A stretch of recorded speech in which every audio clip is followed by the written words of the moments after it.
Po pala, habang nagta-travel pa ako galing doon sa area na yon, pupunta ako sa isang lugar sa aking kaibigan na magpupunta sana kami, mag-vlog kami ngayon. Bigla po ako tumatakbo ako sa isang highway ito, pupunta roon sa kanila. Ngayon ay umusok ng bigla ang aking motor. Ito po ang nangyari. Kanina po ay makapal pong usok na ito. Hanggang ngayon po umuusok pa yan. Dito galing sa linyang ito. Ibig sabihin na sa loob ng makina ang bumigay. Hindi ko po alam kung ano yon. Bakit siya umusok ng ganon.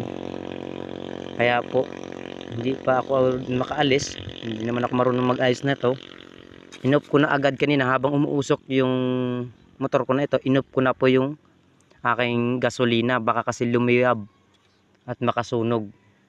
Kaya po comment naman po kung anong nangyari kaya dito. Ba't kaya biglang umusok siya. Bigla rin po siyang namatay at tinabi ko na lamang dito sa gilid. Dahil nga wala na po siyang tumatakbo na umaandar.